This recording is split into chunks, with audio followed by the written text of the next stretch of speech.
വിജയദശമി നാളിൽ ക്ഷേത്രങ്ങളിൽ ആദ്യാക്ഷര പുണ്യം നുകരാൻ വൻ ജനത്തിരക്ക്. നിരവധി ക്ഷേത്രങ്ങളിൽ നടന്ന വിദ്യാരംഭ ചടങ്ങുകളുടെ വാർത്തകളിലേക്ക്.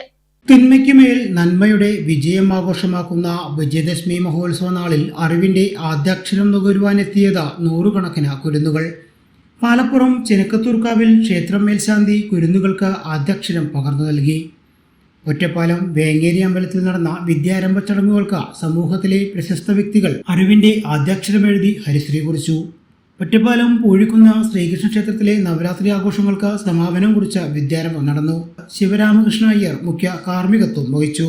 കുണ്ടുവമ്പാടം ശ്രീ ചെറുകുന്നത്ത് ഭഗവതി ക്ഷേത്രത്തിൽ വിജയദശമി ആഘോഷിച്ചു. രാവിലെ ക്ഷേത്രത്തിൽ പൂജയ്ക്ക് ശേഷം മേൽശാന്തി കുളങ്ങര ഗംഗാധരൻ നായരുടെ കാർമ്മികത്വത്തിൽ സരസ്വതി പൂജ നടന്നു.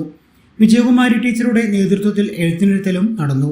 തുടർന്ന് നടന്ന വാഹനപൂജയിൽ നിരവധി ഭക്തജനങ്ങളും ക്ഷേത്ര ജീവനക്കാരും പങ്കെടുത്തു. ഷൊർണൂർ മുതലിയാർ തെരുവിൽ മാരിയമ്മൻ കോവിലിൽ നവരാത്രി മഹോത്സവത്തിന് സമാപനമായി.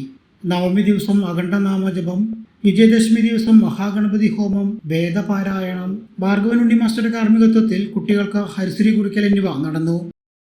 സൗജന്യ വൈഫൈ കണക്ഷൻ അങ്ങനെ വരാൻ വഴിയില്ലല്ലോ. ഫ്രീ മോഡം ഇൻസ്റ്റലേഷൻ ചുമ്മാ. സത്യാടോ, എന്റെ വീട്ടിൽ ഈ കണക്ഷനാ. തന്നെയും വിശ്വാസമില്ല. അല്ല കേരള വിഷൻ. കേരള വിഷനിലേക്ക് സ്വാഗതം. ഇപ്പോൾ വൈഫൈ കണക്ഷൻ എടുക്കാം ഫ്രീ ആയി.